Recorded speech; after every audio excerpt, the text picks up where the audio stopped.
Well,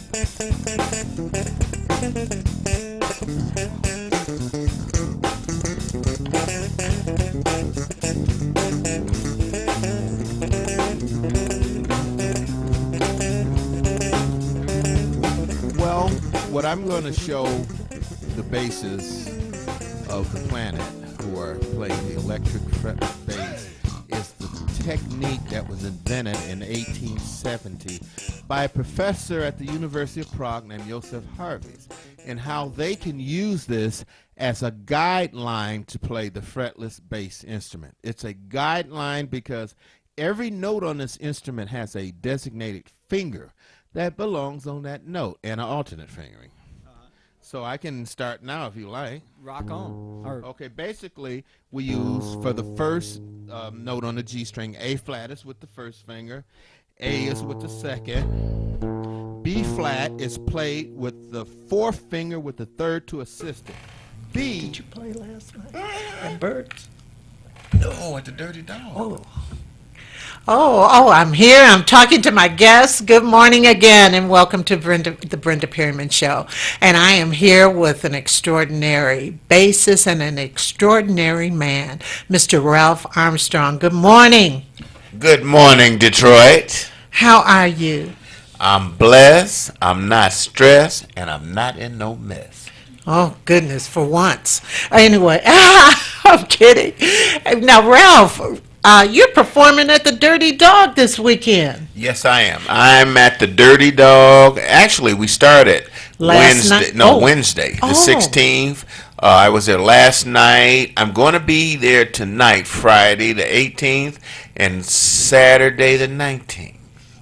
My goodness, what time did you finish your sets? Last night I got through at about 10 o'clock, a little after 10. We had a packed house, too. So we should make reservations, huh? Yes, make reservations and come out and see the finest jazz club in the United States of America. Really? Yes, it's almost fine as you are. Oh, darling, I tell you. No. Anyway, you're so crazy. But anyway, thank you for the compliment. Dear. Thank you. And you have a new CD. Yes. And that's what we were hearing in the very beginning, weren't we? We were hearing Blue Mashed Potatoes. Yes, that's a song I wrote about this man who was in love with this obese woman. And she lived in a big mansion in Detroit, Michigan. And she wasn't a beauty queen like you are. And she had bad teeth. Matter of fact, she need to see the dentist that just left. She looked like a jack-o'-lantern. But he would eat her food. And the more of her food he ate, the more aroused and the better she looked to him. And he said to her, oh baby, please tell me why the mashed potato blue? You're looking at the mashed potatoes and they're blue. Do you know why the mashed potatoes are blue? The more he eat, the more I eat. I love you. You know why? Why? She ground up Viagra in the mashed potatoes. And the more the mashed potatoes he ate, the more he said, why am I attracted to this ugly woman?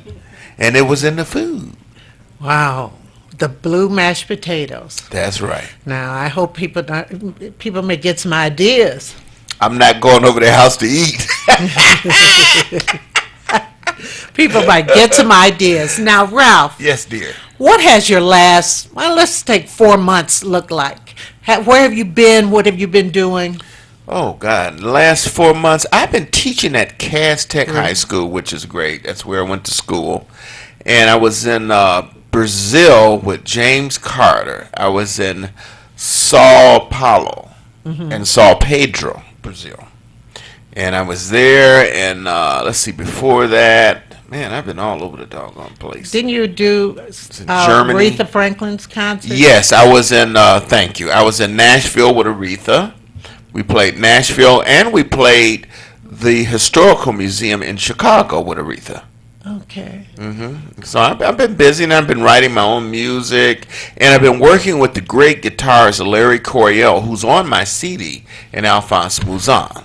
We're playing in Naples, Florida, New Year's Day. That's where I'm Oh. going to be with Alphonse Mouzon and Larry Coryell. Wow. So you're all over the place. Yes, You're in and I've out been of the blessed. country. I've had a lot of blessings, you know. Now, one thing that I love that you do is you imitate or you do a good rendition of Mr. Miles Davis, because you met Mr. Miles Davis at the age of what? I met Miles when I was 18. Wow. And he picked me to play in his band. Michael Henderson got me the job with Miles Davis, and I was playing at Bill Cosby's place in 1976. He had a club in the Village, and Miles came down, and I was so excited. I was with Marcus Belgrave and the great Curtis Fuller and Harold McKinney. We were playing, and I called Miles up. I said, Miles, I'm in New York.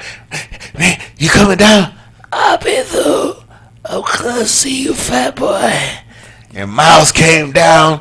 I was so, Miles is here. And he looked at me and said, fat boy. And you know what he did? What? Oh, no, he didn't. And walked out. I fell out. I said, Miles, come back. So I called him the next day. You know what he said on the phone? He was a real teacher. He was also an intellectual. He was also a Gemini. Yeah, that's true. But let me tell you what he said to me. He said, I just want to hear you play one note. And Michael told me you had a fat sound. And it was fat. You got to get so practice. Find you some little kids and steal what they doing. He said that. But that's It's yes, true. he did. He It said was that, good advice. and I believe in that philosophy. Right. You know what the philosophy is? Try to play something new. Jazz is a music that has to evolve with the times. It can never be like classical music. It shouldn't be. I can play traditional like Paul Chambers. I work with the top musicians that ever came out of Detroit, like Tommy Flanagan, Kenny Burrell, Hugh Lawson. There's so many great musicians that came out of the city. Right. You can play traditional. I know I was raised in a time period where we didn't have amplification for the double bass. Right. So I can go back in that realm and play that type of music. But today I want to play something new. Like we got a guy, Deshaun Jones, sax player. He's got this hip hop and the jazz, and they swear. So what kind of music is this? But it's good, and it's fresh and new. Well, that's good. And jazz is improvisational, too. Yes, definitely. It's about feeling and expression. It's a spiritual music. It's about it's just something similar to the blues in a way, because a lot of people tickle me. They talking about they're sedity and so sophisticated that they don't know nothing about the blues. Now I'm gonna give you an example, and that's what people even. Well, let me quickly tell them, if you want to call in and talk to Ralph, you could call him at 313-868-0342, 868-4336. Anyway, tell us. You know what? I don't care how much money you have, what race, what color you are, what nationality you are. You could have the blues. You know what a good example of the blues is? You get your dream car, you get your Lincoln, your Jaguar, and you get in it, and you done paid all this money, and you get it, you clean as a board of health. You get in your car and you turn the key and it won't start. That'll give you the blues. You get home one day feeling good, and you get your mail and you get a letter from the IRS saying you have been audited. Oh, God. That'll give you the blues. And for you men out there, you come home, your mother-in-law done broke her leg, and she gonna be there for 5 months. That'll give you the blues. So don't sit there and talk about you don't know nothing about the blues. That's right. Everybody's had the blues. Yes, but being around you, I feel mellow as a cello. Mellow as a You cello. know, you look like something I put on my bread this morning. So that you look just good. Don't you look gorgeous? Look good as a bacon egg sandwich. I've been fasting for 9 months. Oh, Lord. Lord, That Lord. red. Look at her. She's Well, gorgeous. it's the holiday season. I know, but you look so bubbly all the time. Oh, wow. Thank you. do. And that smile look like one of the piano keys. Oh, I'm glad it's not a jack-o'-lantern. No. I Oh, know, heck no. You know what's so funny because my dear. I was watching Unsung. You know, you watch Unsung. Oh, yeah. Of course. And I remember the first time they did the Alexander O'Neill Sherrill Unsung, and somebody put on Facebook that he was looking like a jack-o'-lantern. Well, they got a lot of good dentists, like my dentist, and the dentist was, Livingston's? yeah, they were excellent, and they know my dentist, Dr. Brandon Barton. And let me tell you something, I seen him do some work. And matter of fact, most of the musicians, Marcus Belgrave, Racy Biggs, Galen McKinney, Shockey Ziegler, they all go to Brandon, and he has straightened a lot of jack-o'-lanterns out. You wouldn't believe what they can do. Look at his smile.